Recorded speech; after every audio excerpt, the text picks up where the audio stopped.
Hello, hello, and welcome to the feature match area of GP Barcelona. My name's Riley. You're in the booth with me alongside Matej Zadelkai. And my friends, what a great pleasure it is to welcome you along to round number 14 of this GP. Matej, we're looking at Arnau Aris-Girbau here, playing off against... Michal Brancevic. Let's do Brancevic. Brancevic? Let's go with that one. That sounds very logical to me. That seems the way it's going to go. We've got our localization expert here, Matej Zadelkai, speaks 500,000 languages. Sorry, 500 million was it? I'm losing count these days. 3 or 4, whatever, yeah. And let's have a look at what we might be seeing here in this round here. Of course, these players at X and 2, Matej, it's very important to note, very important to remember, that these guys could be on their way out.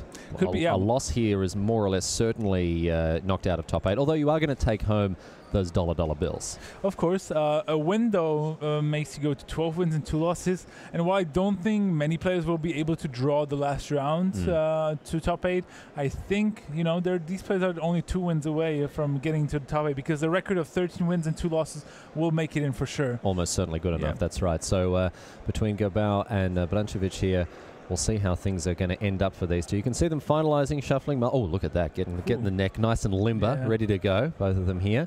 Looks like Girbau might be consulting his opening grip. Brancevic, cool, calm, collected, taking in the scenery and enjoying his moment in the spotlight here. Looks like Girbau's down to 6. He's going to scry a card away.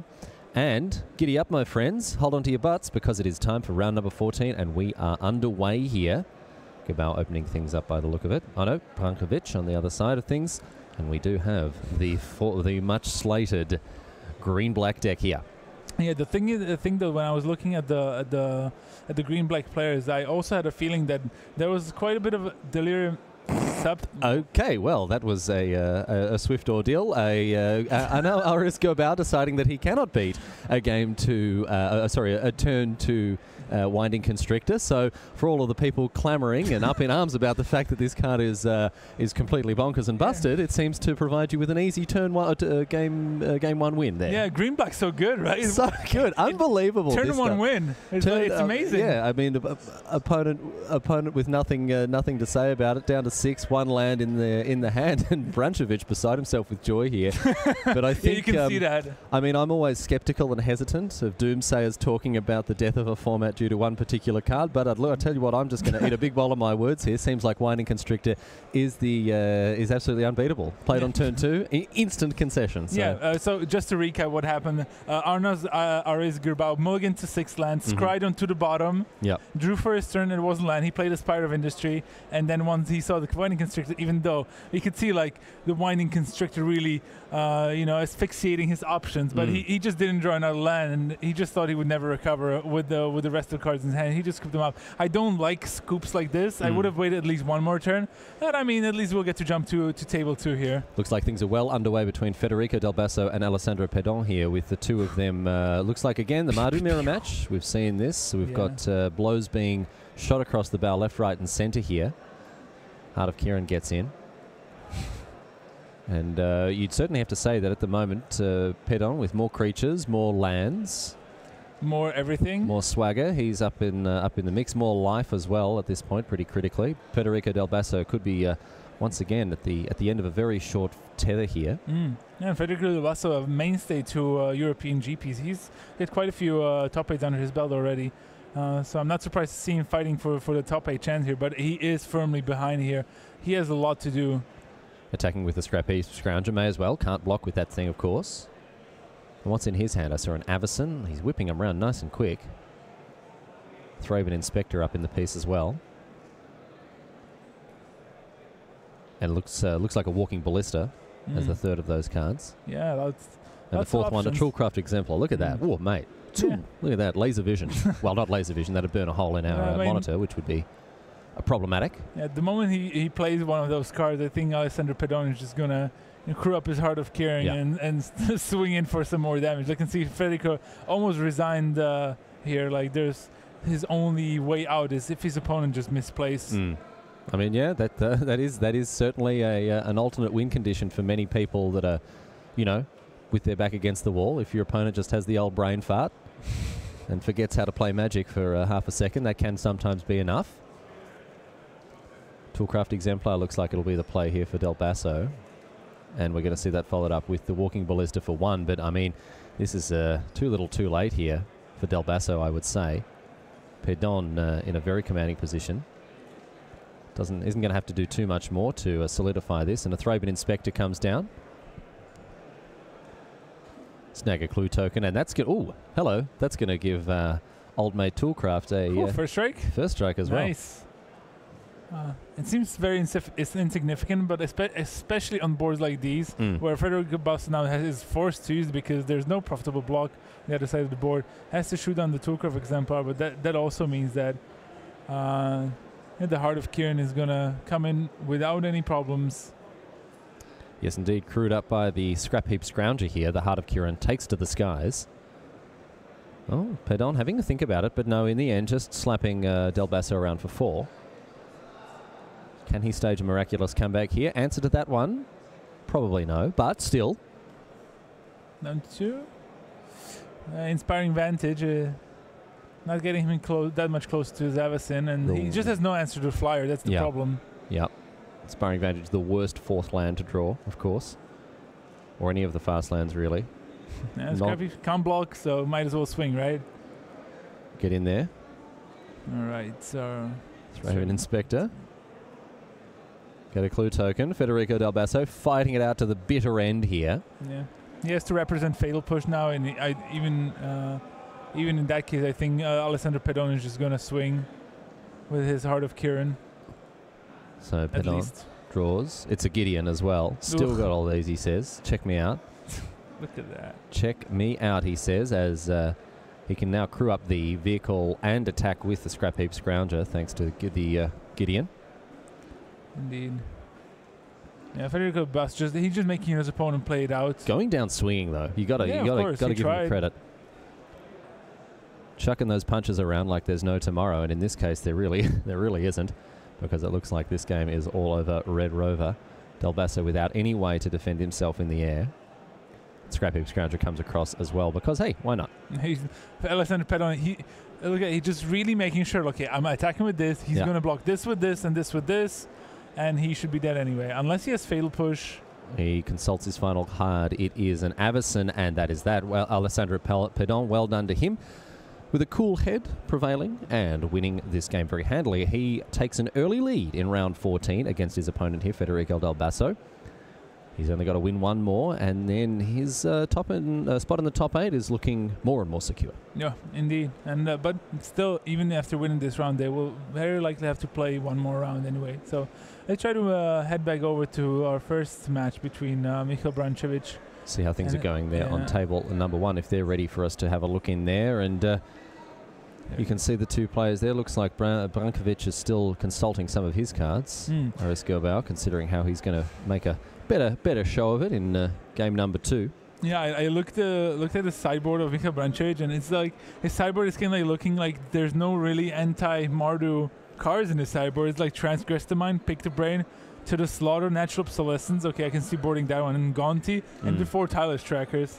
It's like there's nothing really that you would say, okay, this is the card against Mardu. But his main deck is actually very interesting because he's running Mindwreck Demons. Mindwreck Demon in the 3 of them. Oh, geez. And Ishkana Graft Widow as well. So it looks like this is a very solid kind of mid-rangey Delirium style on of the green-black decks. Yeah, he still has the 4 Winding Constrictors, 4 Walking Ballistas, and some Rich cards. So he's trying to kind of leverage the best of both worlds. Yeah. And on the other side, I mean, can you imagine Mindwreck Demon on turn 4 and then turn 5 Vergis Gearhawk pour 4 counters on my flyer? Jeez, it starts flying in through the air. I actually really like Mindwreck Demon now. It's especially good at blocking Heart of Kiran. It attacks Gideon very well. As a 4/5, those stats are just real primo. Yeah, it can't be killed by Chandra either, which can be a really big problem for Black-Green in general. And it's in a good spot, I think. Another card that is interesting to see that he's chosen is the 2 copies of Blossoming Defense here. Obviously, Brankovic worried about, I guess, pinpoint removal spells. He doesn't want to face off against Unlicensed Disintegration. His creatures are already going to be big enough against red damage spells. So the Blossoming Defense is I don't know. It's a nice little, protection effect for his creatures, and occasionally he's going to punch through a final 2 points of damage if needed. Yeah, especially because he wants to protect those constructors, and also he has the 4 Grim Flayers, so he's obviously a sort of delirium-based deck. So, and more instants are good, and especially if he can protect his Grim Flayers from removal. It's what keeps him going in the mid game, setting up for those big plays on the following turn. So, yeah, he's still running 4 Fatal Pushes and 2 Grasp of Darkness. And a Ruinous Path as well. I know that traditionally the black-green decks have struggled with Planeswalkers. Ruinous Path is a way to combat that, but it is slow, isn't it? I mean, you could say that 3 mana as a source speed looks fine, but it's just very, very slow. Yeah. Well, we'll see how things go here for Brankovic. It looks like he's still in the throes of sideboarding now. Or maybe he has mulligan a lot, but both players are having a good laugh about this. Yeah, plenty of shuffling on both sides of the table. We're being told lots of pile shuffling is going on, which is... shouldn't happen. No, ranks pretty highly on the mild irritation factor here. And honestly, I think the recent rule change of allowing 1 pile shuffle in between games, so I think they both mulligan as well. Okay, so all sorts of shuffling there, all the latest in shuffling action brought to you live from GP Barcelona. As I've said, ladies and gentlemen, such a pleasure to have your company throughout this weekend as we bring you the very best of European Magic from Spain, and we're hoping to enjoy your company all the way through to our final and our top 8, which will continue as soon as the Swiss ends. 2 more rounds, including this one, before we cut to the top 8 and get underway with our finals. Yeah. And so Gerbau off to a much stronger start here. Yeah, I don't think this is going to be a turn to win. We'll see if Brankovic has the Winding Constrictor here.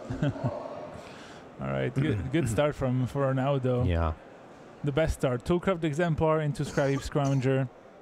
It's where you want to be with this sort of deck. Being on the front foot, especially when you're on the play, this is where you want to be. There's piles of damage very early. So back to Brankovic now. What's he got cooking? What's he got in the pot here? Okay, Snake? Snake and Scoop? Is it snaky time? Let me check my watch. Doesn't appear to be snake time. It's Snake O'Clock. Oh, there it is. Snake O'Clock. And he hasn't scooped. Need to refresh my my clock after daylight saving. It is in fact Snake O'Clock, and no instant concession, Matej. Yeah, he's obviously going to make him play it out here. I thought just Arnau had he was just scared of snakes. Well, every single time we've seen Gerbau faced with the turn 2 Constrictor, he has conceded. He does have that Harrison Ford fear of snakes here, but it looks like an unlicensed Disintegration gonna tear that poor Constrictor limb from limb. Limb from limb does not work at all. Definitely should have thought that one through. No, definitely should have thought that one through. Tearing a snake limb from limb, no effect on it. Yeah. All right, so Michal Brankovic hasn't even played the 3rd land, and he's already down to 8. And the 3rd land is Evolving Wilds. It looks like he wants to ask a question. Yes, Evolving Wilds. I could try to answer maybe his potential question. Yeah, so if he sacrifices the Evolving Wilds, he can fetch out a basic land, and it's going to come into play tapped. No, I'm just really wondering what he's trying to determine here. Maybe trying to find the point where he should destroy an artifact so that the toolcraft, for example, doesn't get pumped. Maybe he wants to ask if he has still time in the main phase of his opponent to do it. Something similar. Maybe he wants to know if there are still burgers available at the food trucks outside. Maybe. All of these questions, highly pertinent.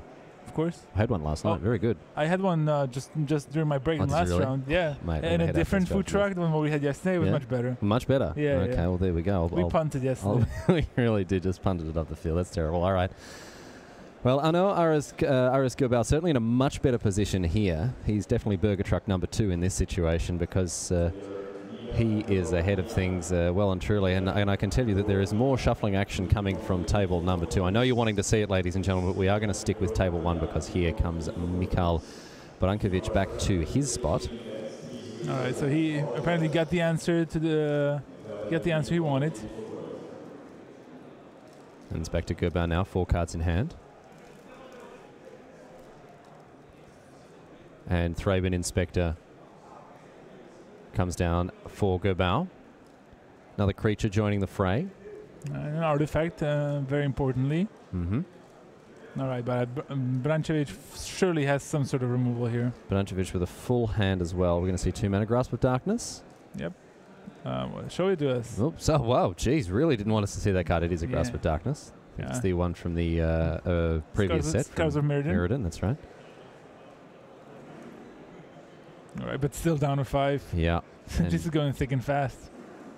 Yeah, the damage has piled on. We had the Toolcraft Exemplar getting in there, the Scrap Heap Scrounger. We've had Unlicensed Disintegration continue to whittle away at the life total of Bruncevic here. Right, more Ether Hubs and just a pass. All right, so I want to see what Michal Bruncevic does about this. I mean, he's facing off against 2 creatures, and there's still an Avacyn in Gilbao's hand. Yeah, what card in this situation can get him out of this? Or what combination of cards? Yeah, he probably needs a good blocker first. Maybe like a creature and some removal. Potentially like a Walking Ballista could be okay-ish. Yeah, honestly, there's not that much. I think a creature and a removal spell could be good. So like Winding Constrictor or something similar. He could play Mind Rack Demon too. He already has creature line instant in graveyard, so it's very likely that he will hit another card type.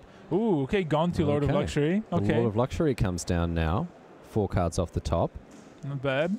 So that can hold off the creatures on Gerbao's side of things. Only 1 artifact, meaning that the Toolcraft Exemplar is not going to have first strike, unless Gerbao can power some of that. I imagine that clue is probably going to get cracked open here. Unless Gerbao has another removal spell. We didn't get a great look at his hand. Avacyn, you said, sitting in his hand. Oh, and a mountain. There we go, yes. Yeah. So he has the 5th untapped mana source, and he will be able to play that Avacyn, which is really good when your opponent's at 5 already. Yeah. But he still will be able to crack that clue. Crack that clue. And inside, didn't quite get to see what it is. Both these players, they're not giving us much of a look at what's going on here. Yeah. Both very secretive. Both, yeah. And a concerned look with Bruncevic here. Yeah. Not that it was unexpected. No, he's certainly on his last legs. Thraben Inspector, one of the cards in Gerbao's hand. And there's that mountain. Doesn't look like we're going to see Avacyn.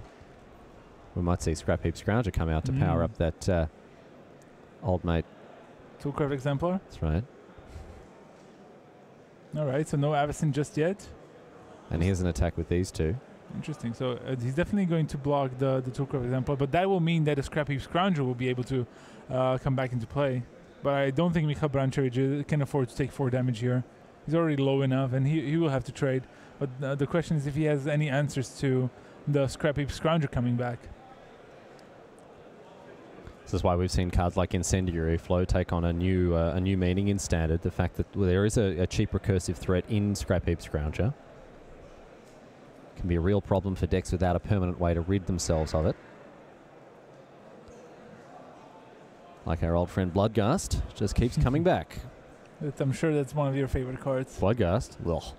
No? No, really? Can't stand it. You point a removal spell at a creature, it's supposed to be gone, mate. Sure. It's very rude. The guy keeps turning up the party. He's not invited. Keep rocking up, just walking through the back door without even asking. Not a fan. He's also not one of the best-looking guys either. Well, no, I guess that's very true. He's got those big fangs and the pasty complexion. Classic vampire look now as the Dwarfo hits the bin in addition to Gonti. 2 mana here for Brankovic. Oh, he's trying his luck again. Rolling those snake dice. Okay, no, still. No, okay, this time, yep, doesn't happen. All right. Interesting. And the Scrap Heap Scrounger eats up the Dwarf there. Toolcraft Exemplar hitting the Exile Zone in order for the 3-2 to come back. And Gerbao in this position just has to turn his creatures sideways, and that is going to be basically it, I would say. Bruncevic may be holding on to a removal spell as well. But, so is Gerbao. Yeah. Fatal push here. Off the top. We knew he had Avacyn, but now the snake's dead. He only has 2 mana left, and this should be enough. Yeah, I don't think there's much there that's going to get him out of it. Even 2 copies of Fatal Push in his hand might have stemmed the bleeding a bit, but he's got Avacyn, he's got everything. It's just, it is all over Red Rover there for Brankovic. So, Aris Gerbao manages to equalise at 1-1. Well, when he actually got to play some Magic and didn't concede on turn 2, he's... Yeah, really crushed it. But I mean, he drew really well on the play, having Toolcraft Exemplar into Scrounger into Unlicensed Disintegration.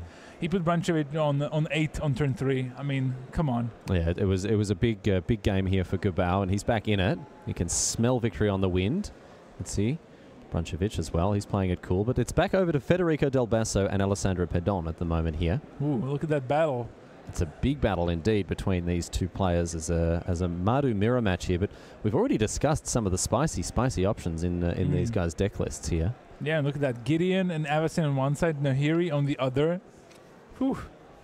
And Alessandro Pedon is using Nahiri's Plus to get rid of useless release the gremlins here, so he can dig himself further into something of a better spot, because dealing with Gideon and Avacyn at the same time is certainly not easy.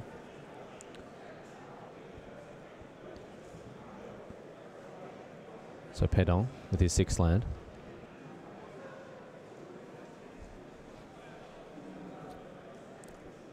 And Needle Spires for Pedon there. What can he do here?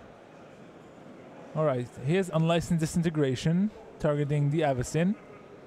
That can at least deal 2 damage to the Gideon. Yeah, that's what he does. So put it down to 2 loyalty, I mean. 3 damage down to 2 loyalty here. Del Basso with 2 copies of Unlicensed Disintegration of his own there. But isn't able to cast both because he has no artifacts for the Spire of Industry. Gideon kills Nahiri there. And then Del Basso plays a land, ships the turn. So 2 copies of Unlicensed Disintegration in his hand again. Oh, and here is Thalia. More legendaries. More legendaries coming down. Flavor win. It's all legendaries all day here.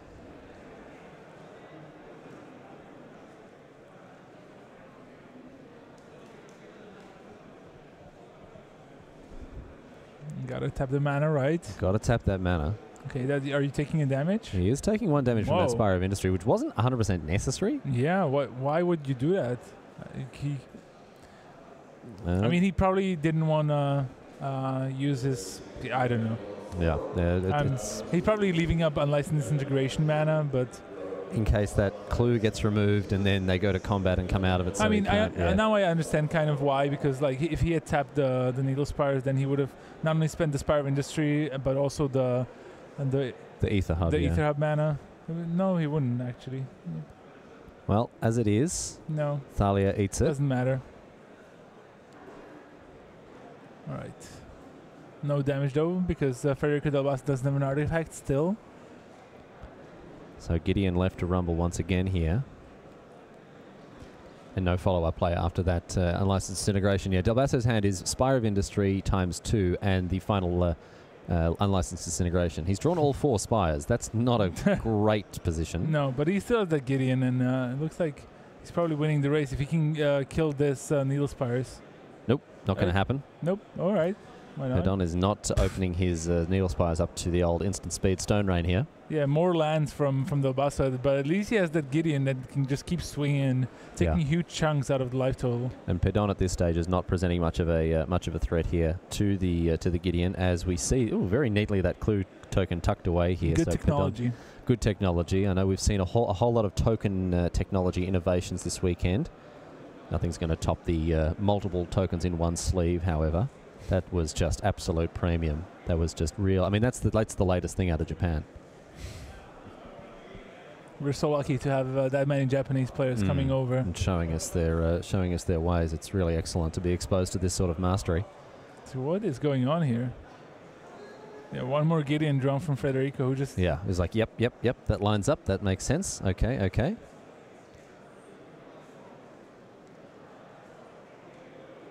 He's probably just confirming with his opponent about what is happening. So here is Gideon once again getting in for another 5 damage, and Pedon down to 2 now. Another Spire of Industry. Check these out, he says. Got that 4 of a kind. Back to Pedon, who draws, looks like a white card, was it?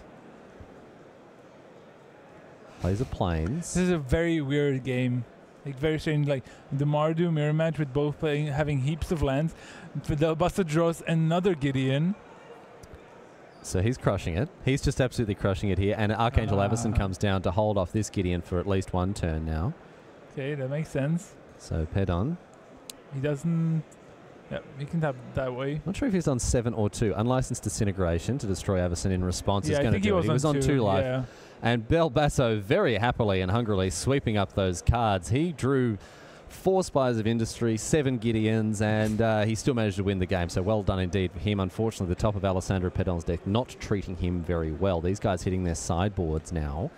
And game number 3 will decide the ultimate outcome of this match. Back to Arnau Aris-Gerbau versus his opponent, Michal Brankovic, the only player at the top tables on black-green.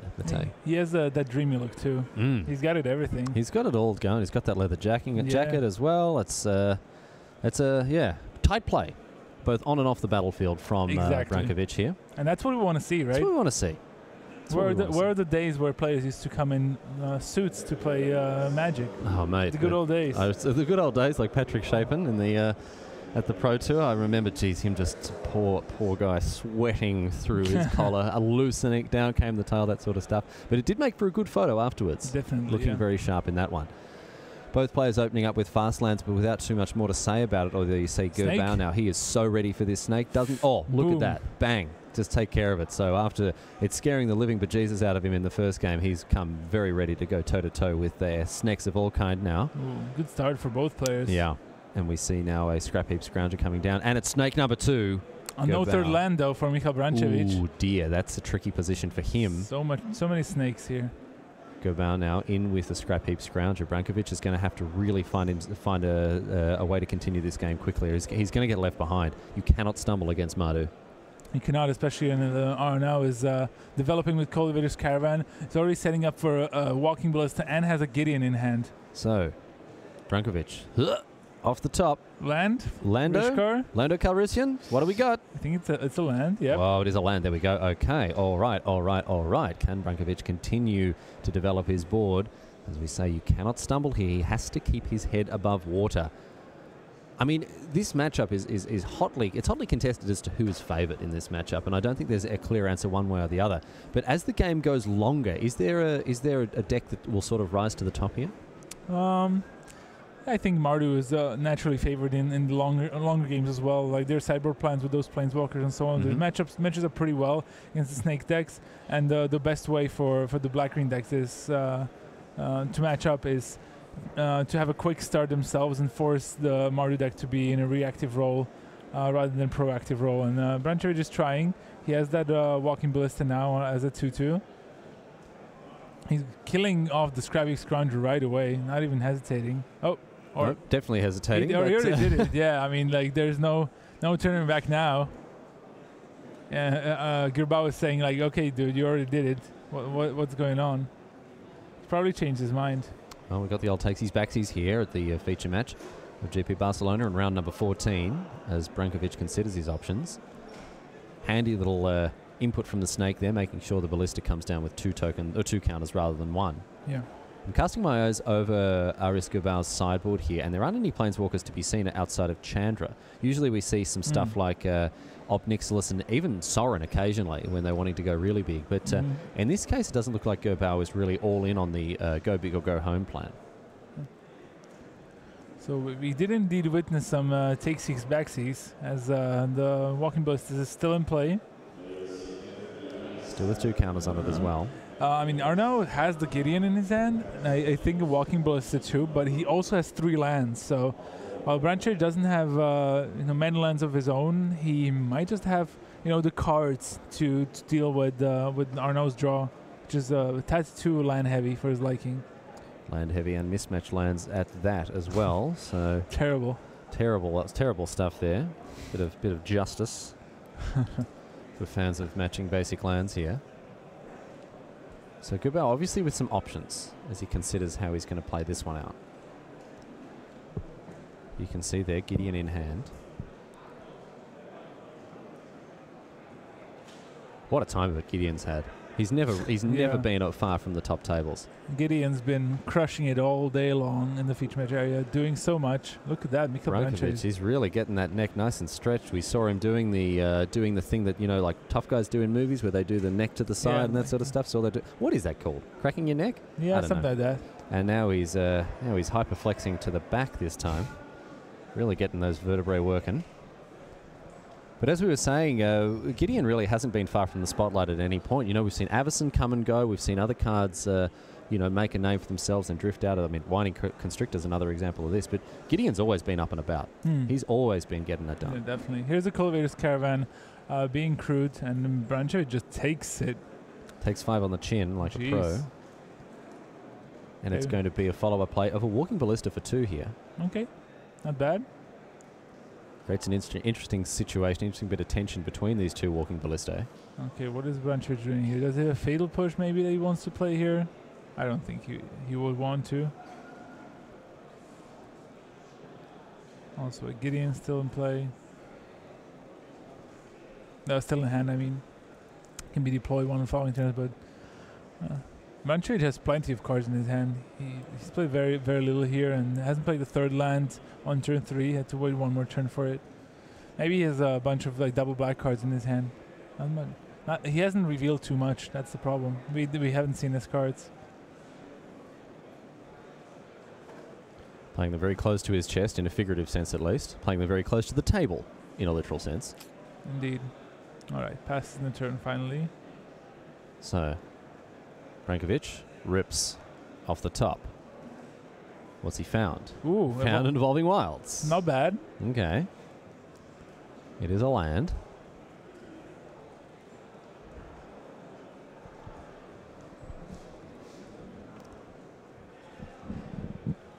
And what's his next move here?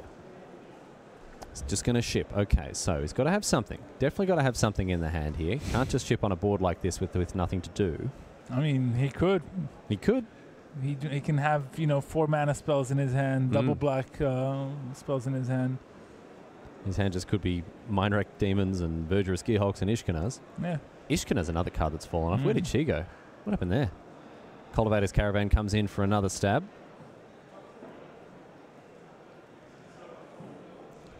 It's time to block with the Ballista and fire off some bullets. Ooh, look at that. What a draw from Girbao here. He drew Avison for his turn. Oh, geez, that's very tight. Yeah, I mean, I was saying like his hand wasn't very good in the previous couple of turns. Only had a Gideon, and now, but he had added the Avison to his hand, and with Brancho falling behind with every turn, this will be a big problem. So these players, the pace of play really not under our control here, as things really do slow down in the feature match area. This situation to me doesn't appear to be too complicated that it would necessitate so much time to think about it. You're very nice about this. These players are really wanting to make sure they do things as correctly as possible. What are your thoughts? I mean, it's one of the things that is certainly a challenge in this game. Slow play is something that's hotly contested, hotly debated by many people in the community. Yeah, as we see now the block with the Ballista. I don't like slow play. I tend to like playing faster, but I also have 18 years of playing the game, and since some players they're not used to playing at the GP level, it's not always easy to get used to the pace of play necessary for 15-minute rounds, especially when your opponent is also not the fastest. We do have a judge in attendance watching this table for slow play. It's worth noting. All right, so no Avison just yet. It's going to be Gideon instead. All right. Going to summon up a Knight Ally. There it is. Thank you, sir. And we're back to Brankovic. He's got to die on top of the library. Is that because he needs to crack the Evolving Wilds beforehand? But he's just done stone cold nothing. He's done nothing. Yeah. And we were saying, that's just not on, but he doesn't seem to be listening to us because he's just passed the turn, played a land, passed the turn, hasn't attacked, hasn't blocked. Yeah. And continues to be walked all over by Girbao at this stage. I mean, as you say, maybe he's got these haymakers in hand. Maybe he's got these 4 and 5 mana cards in hand. But it might also just be too late for those. That's the question now. You need to bridge the gap. You need a Rishkar. You need a Fatal Push. You need a Grasp of Darkness to tide you over to the point where your Spiders and your Gearhulks are going to win you the game. Yeah, he's also just shaking his head. He kind of like he's already defeated a little bit in his mind. Yeah, you can see definitely slumping in the chair. The body language not suggesting the best thing. And he's giving this deck a good shuffle. He's giving it a good think as well about what he will do once he untaps. Well, we finally got to that much talked about point here. The next turn of Mikhail Brankovic. Nope. Okay, still in that end step. Still thinking. Flexing those fingers. Oh, very, very interesting manual aerobics going on here from Mikhail Brankovic. He's flexible. Absolutely. I mean, it's like the early morning aerobics show before Cheese TV. Used to get up to watch Pokemon in the morning, and they always had the aerobics on. Stephen Leeming informing us that he thinks it looks like a snake, which is very appropriate considering the deck he's playing. Thanks for that input, Stephen. Always great to hear from you. All right, so nothing in the end. Nothing in the end. All right, fifth land. Rips the land off the top. Show us what you got, What's he got? What kind of pizza you got in the oven, my friend? Let's rip it out and serve it up. Flipping those cards around. My desperate attempts to make light of this situation slightly undermined by the fact that it is rather frustrating to have players play at such a glacial pace. And you're being very kind there. And I mean, there is a judge, and it is his job to decide when a player has used up his time to make a particular play. And sometimes, you know, we don't even see the interaction. If a judge does say, oh, you need to play faster, we don't even see that. It's not always visible to us. No, that's right. I mean, in this situation here, it seems like Brankovic is just considering the cards in his hand, which one he's going to deploy. And it is going to be, finally, at long last, the Mind Rack Demon. We got there, ladies and gentlemen. So the 4-5 coming down. Now, Matej, you were mentioning before how you think this card is just in a great spot. Let's go over some of the highlights again. It's the full package. 5 toughness. Okay, that's good. Really important against Chandra. And against Avacyn, against Chandra. 4 power. All right. Really good at attacking Gideon. Really important against for blocking Heart of Kiran. Yeah. Yeah. I also have one other side of the coin. Go on. It also deals damage to you if you don't have Delirium, and Mikhail Brankovic actually doesn't have Delirium. Oh, jeez. He just has land, artifact, and creature. Oh, no. So he's just getting from bad to worse here. I mean, a fatal push in the hand could change all of this. Sure, but no, you're right. He better have a fatal push in hand. He better have a fatal push. If he doesn't have a fatal push, then you know he's going to be taking so much damage, and he's just like, just show me what you got. Keeping those thumbs moving as well. Really likes to keep limber, this guy, you can tell.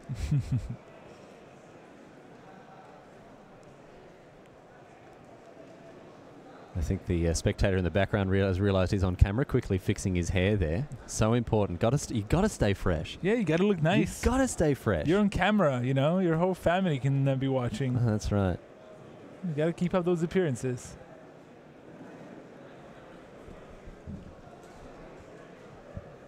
No, he better. If he has fatal push in his hand, like this game can turn around real quick. Oh no, Brankovic does not seem to be holding out much hope here. Maybe he's in a dark place right now. Yeah, maybe he's going for the Hollywood aspect. He's like, oh, I don't have it, I'm dead. Like, just kill me. And then it goes like, boom, fatal push dead, untap, Ishkana, boom, go. Gotcha. Yeah. I want to see this now. I hope he's just selling it to Arnaud.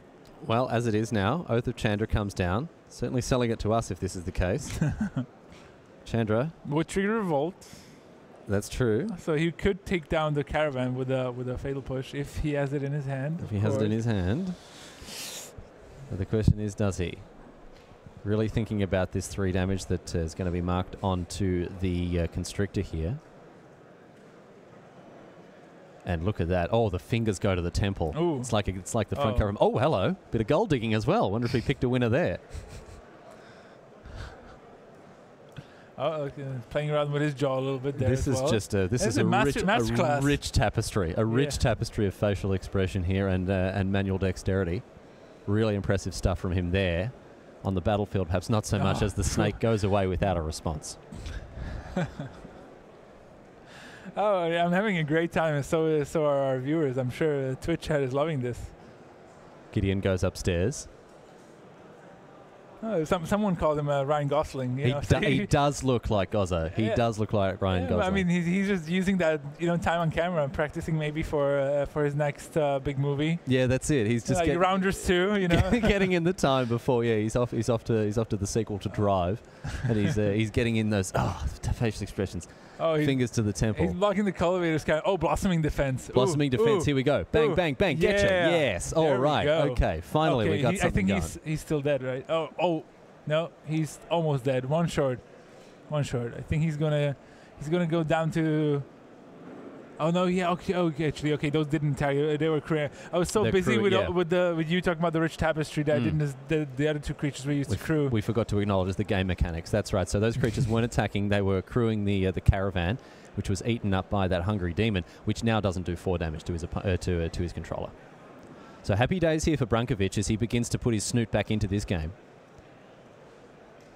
And with a hand full of expensive cards, you would have to think 1 mana, 2 mana. Mining Constrictor again? He's going to try his luck with the snake. No, this time it's a Transgress the Mind. Okay. It's an Avacyn. Ooh, sniping it. There you go. Look at that. But isn't it just a little too late here? I mean, he still has to play something to deal with the board. The Gideon is just eating up his life total, and the Walking Ballista just threatens to take over the game. Girbal can also add another counter to the Ballista right away. So it'll become a 3/3 that can unload, of course, for 3 damage at a moment's notice. So what does Brankovic have to follow that up? Let's just pick up this quickly. A Transgress the Mind against an opponent with 1 card in hand. I mean, that card has been sandbagged for a long time, admittedly, but... Ooh, oh, hello. There we go. Hello, Sailor. Look at that. A to the slaughter. And, no, Aris Girbal cannot believe it. Oh, my goodness me. He's going to have to sacrifice a Planeswalker. He's going to have to sacrifice a creature. And look at him massage his temples in the style of his opponent. No, the tables are beginning to turn. Mikhail Brankovic was Hollywooding this. He was like, I get nothing, man. Just kill me. And then he popped off. He says, brah. Yeah, there we go. Get it done. Here we go. Now, Girbal has a difficult decision to make here. So let's remind ourselves of To the Slaughter. An opponent sacrifices a creature or a Planeswalker, or with Delirium, they do both. Yes. In this case, it means that we are going to see Gideon and his little knight ally mate head out of here. The interesting point to note here is that it's an instant. So what's the reasoning behind casting it here in the main phase? I think he just tries to get the as much stuff off the board as possible. He will still have to contend with the big Ballista here, though. And the Mindwreck Demon is doing a great job of holding the fort back, as we talked about before. That's a good card. That's right. The Ballista could actually end the game on the spot were it not for that Demon, because there's a 4/4 now, or after an activation, it could attack for 4 and then unload for 3, and that would be that all over Red Rover. But right now, we're going to see the Ballista go up to 4 and shift the turn. So Brankovic, geez, he's finding a bit of breathing room here. Yeah. Delirium, of course, still enabled, so he's not going to take a slapping from that Demon here. He still needs to find a way to deal with the Walking Ballista, though. And it's going to unload for 4. At least. And remember, those of Chandra in play also mean that any Planeswalker that are now draws will get to deal 2 damage. 2 mana here, and it's a 4/4. 2 mana 4/4. Flame Flare, all nice right. One. Not the worst, though, but Walking Ballista soon will grow and grow, and might just kill Brankovic single-handedly here. So Brankovic with no attacks with the Demon here. Obviously needing to play around a removal spell. Yeah. Also, an untapped land is really good for him now, because suddenly he could double pump in 1 turn. We've got a Needle Spires as well to contend with. Let's not forget about that. That Needle Spires coming in now after last turn. It's untapped, which means that it can get in for 4 as well. So an important consideration. Girbal with a mountain hidden under that pile of land, so he can activate the Spires. No worries here. But now the Hollywooding's coming from the other side of the table, Matej Zalokar. I think so. Look at this. He has a card. Now drew something here. I mean, he has so many good cards to draw in this spot. He could draw Unlicensed Disintegration, Avacyn, Gideon. Probably brought in some more Planeswalkers. Looks like it's going to be Needle Spires. Oh no. Or is it? That's 5 lands in hand at the moment. And with 5 mana, having a bit of a quick chat with himself here is Girbal. 5 mana, and it is Avacyn. Okay. So now he's going to deal 4 to Brankovic. That's going to make him go down 3. And then in the upkeep, Avacyn flips. And that's going to be the game. So does Brankovic have an answer here? He's going to bring back the Scrap Heap Scrounger. Okay. Which does not take him off Delirium because he has a Walking Ballista in there. Yeah, and then flip. And then trigger. He's slamming this Avacyn trigger, wanting to put that on the stack at the earliest available opportunity. And the extension of the hand from Brankovic is enough to seal the deal for Aris Girbal. Tidy play from him, making sure that he got the absolute maximum value out of his cards. Well done indeed. He wins the match 2-1. Brankovic looking pretty philosophical about it. And I can tell you on our other table there, Federico Del Basso also took out the third game and gets up 2-1 against his opponent. We'll head over to table 3 and have a look at things, how things are shaking out there as soon as everything's in place there. But unfortunately for snake fans around the world, herpetologists will not be happy to see the black-green constrictor deck go down in this way. Almost certainly out of the top 8 now. I think so too, and I don't think I've seen any other players at a record of 11-2 or better, unfortunately. But we're going to see the crowd favorite Juan Carlos Arabo Diaz on our right. Yes, everyone has been all up about this bloke this weekend. This guy has been crushing it left, right, and centre, still with 11-2. And the darling of the Twitch chat, and we're very happy to bring you live coverage of him facing off against Louis Del Toro. Juan Carlos Arabo Diaz has been very well served by his Mardu deck this weekend. And it looks like Del Toro, on the other hand, has done pretty well with his 4-colour deck. Now, Juan Carlos Arabo Diaz steps away from the table. A short delay in proceedings there. Yeah. Maybe he's just asking a question. Could be asking... it's a good thing he's doing it, because we've seen him miss on out some interactions in previous rounds. So he's obviously wanting to clear things up well and truly. Maybe he's just asking Brankovic about the burger place. We will bring you news on the food truck situation as soon as it comes to hand, as Arabo Diaz sits down to rejoin this game. Yeah, and... complicated situation on the board here. I want to say Louis Del Toro lost first 2 rounds of day 1. He's on a 9-match winning streak. Oh, really? Now. Yeah, he's looking to make it 10 here. And I think Juan Carlos only lost when he was on camera. He has only 2 losses, and we've definitely seen one, and I think we've seen both. No, he did win in one. Oh, he won it. He won in one. Okay. He won in the first time that we saw him. That was the spectacular match where his opponent essentially handed it to him on a silver platter. But Arabo Diaz did his best to make a game of it. All right, so walking ballista, shoot the virtuoso, shoot the virtuoso. He just wants to get it out of here. Get that out of here, he says. Rejected. Denied. And Louis Del Toro without too much more to say about it. Yeah, but Louis Del Toro has a big tireless tracker, though, as we see Avicen flips. Okay. Slow down. Going to blast these guys out the way. The tireless tracker, the only thing remaining in the face of the Purifier here. There's also a Tamio that's going to tap down the Avicen, and also a walking ballista to finish off the game. And Louis Del Toro makes it 10 in a row. Just like that. Wow. I tell you what, a lightning quick finish here. Uncharacteristic of what we were expecting to happen in this game. But Louis Del Toro did not come to make friends. No. He just showed him all the cards. Blah, blah, blah. Getcha. And that is all she wrote here for Juan Carlos Arabo Diaz. I know people will be sorry that he won't be making an appearance in the top 8, but congratulations. Hats off to Louis Del Toro. Yeah. A very, very strong finish for him. And again, as you say, after picking up 2 losses in rounds 3 and 4 after the 2 buys, jeez, he is not mucking around 10-match winning at streak. all. Yeah, and if he wins the last one, he makes the top 8, and he qualifies not only for the Pro Tour in Kyoto, Hour of Devastation, but I think he's going to have enough points to probably play the one in Nashville. Oh, you're kidding. There I you think go. so, yeah. I think he played the first 2 Pro Tours, so I imagine he already has some pro points under his belt, so he's looking to hit silver. See a beady gleam in his eye. He's very happy with that result. He knows he's well within a sniff of making this top 8 here, so we'll see how fortunes favour him as we continue.